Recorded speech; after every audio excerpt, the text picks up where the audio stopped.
But the dove could find no place to land because the water still covered the ground. So it returned to the boat, and Noah held out his hand and drew the dove back inside. After waiting another 7 days, Noah released the dove again.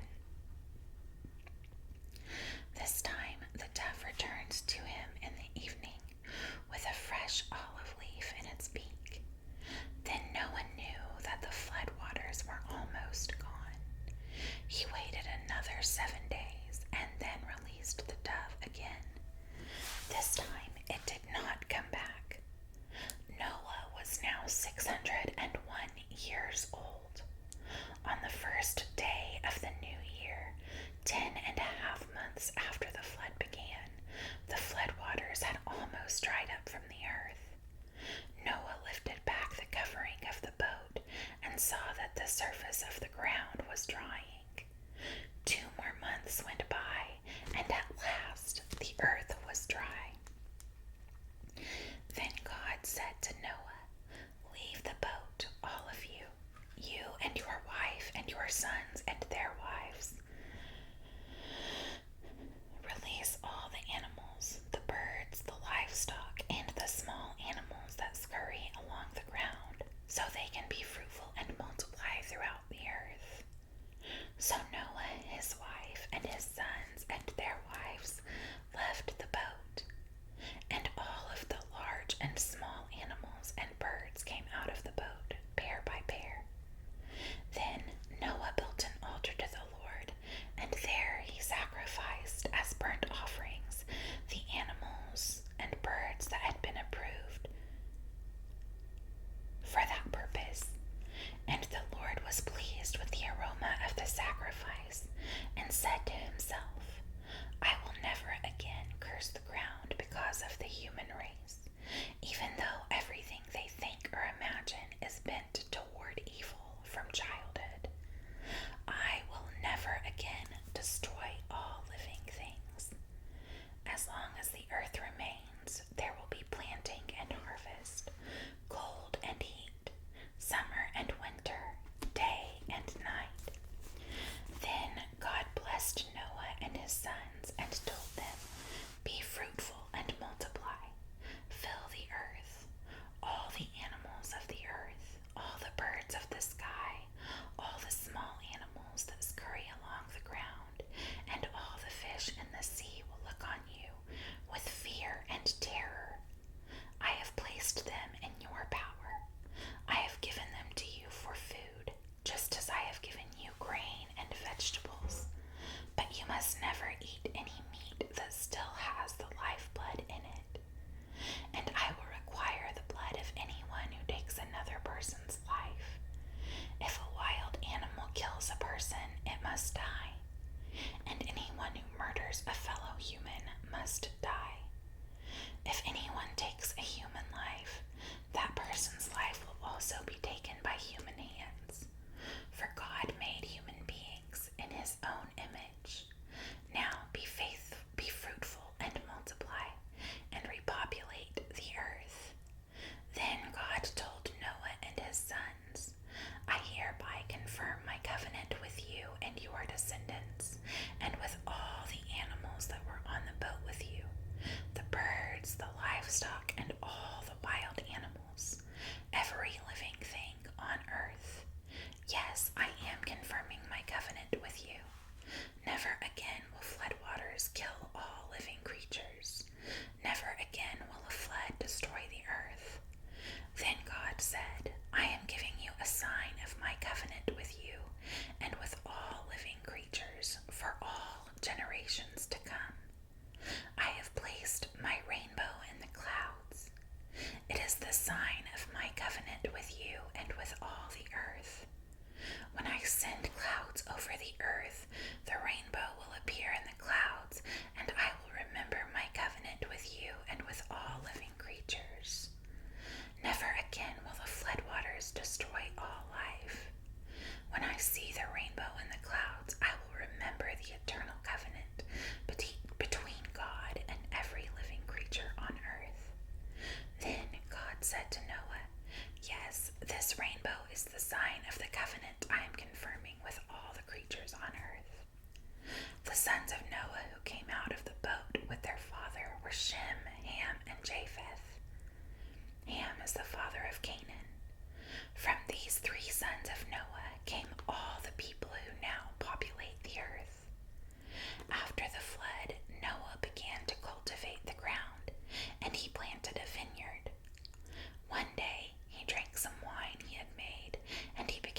youngest son, had done.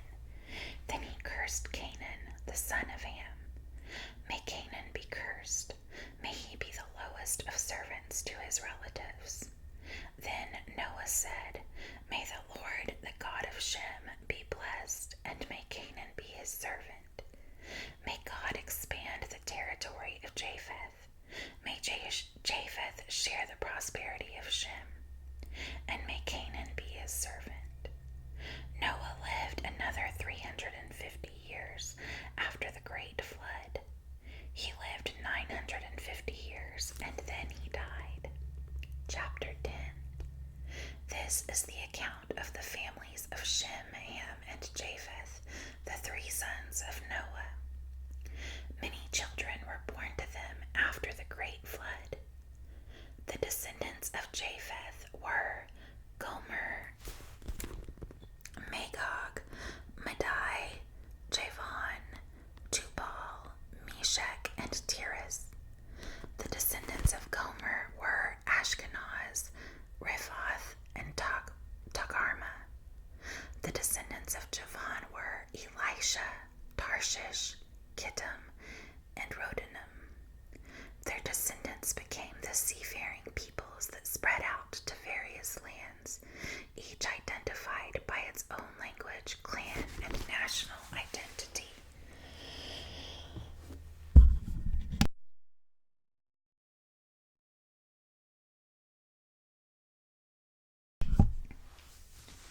The descendants of Ham were Cush, Mizraim, Put, and Canaan. The descendants of Cush were Seba, Havilah, Sabta, Ramah, and Sabteka. The descendants of Ramah were Sheba and Dedan. Cush was also the ancestor of Nimrod, who was the first heroic warrior on earth. Since he was the greatest hunter in the world, his name became proverbial. People would say, This man is like Nimrod, the greatest hunter in the world. He built his kingdom in the land of Babylonia, with the cities of Babylon, Erech, Akkad, and Calneh. From there he expanded his territory to Assyria, building the cities of Nineveh, Rehoboth-ir, Calah, and Rezin, the great city located between Nineveh and Calah. Mizraim was the ancestor of the Ludites, Anamites, Lehabites, Naphtalites, Pathrazites, Casluhites, and the Caphtorites, from whom the Philistines came. Canaan's oldest son was Sidon, the ancestor of the Sidonians. Canaan was also the ancestor of the Hittites, Jebusites, Amorites, Girgashites, Hivites, Archites, Sinites, Arvadites, Zemarites, and Hamathites. The Canaanite clans eventually spread out, and the territory of Canaan extended from Sidon in the north to Gerar and Gaza in the south, and east as far as Sodom, Gomorrah, Admah, and Zeboim, near Lasha. These were the descendants of Ham, identified by clan, language, territory, and national identity. Sons were also born to Shem, the older brother of Japheth. Shem was the ancestor of all the descendants of Eber. The descendants of Shem were Elam, Ashur, Arphaxad, Lud, and Aram. The descendants of Aram were Uz, Hul, Gether, and Mash. Arphaxad was the father of Shelah, and Shelah was the father of Eber. Eber had two sons. The first was named Peleg, which means division, for during his lifetime the people of the world were divided into different language groups. His brother's name was Joktan. Joktan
scattered all over the world.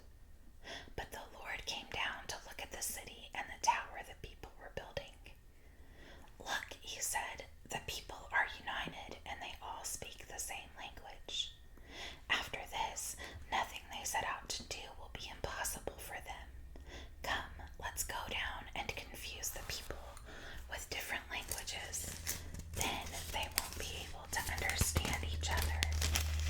In that way, the Lord scattered them all over the world, and they stopped building the city. That is why the city was called Babel, because that is where the Lord confused the people with different languages. In this way, he scattered them all over the world. This is the account of Shem's family. 2 years after the great flood, when Shem was 100 years old, he became the father of Arphaxad.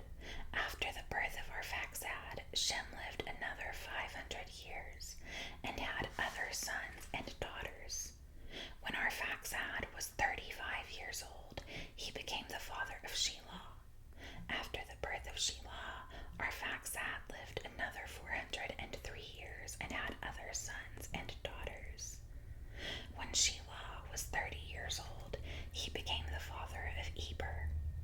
After the birth of Eber, Shelah lived another 403 years and had other sons and daughters. When Eber was 34 years old, he became the father of Peleg.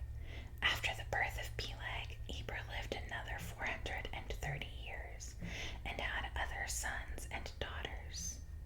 When Peleg was 30 years old, he became the father of Reu. After the birth of Reu, Peleg lived another 209 years and had other sons and daughters. When Reu was 32 years old, he became the father of Serug. After the birth of Serug, Reu lived another 207 years and had other sons and daughters. When Serug was 30 years old, he became the father of Nahor. After the birth of Nahor, Serug lived another 200 years and had other sons and daughters.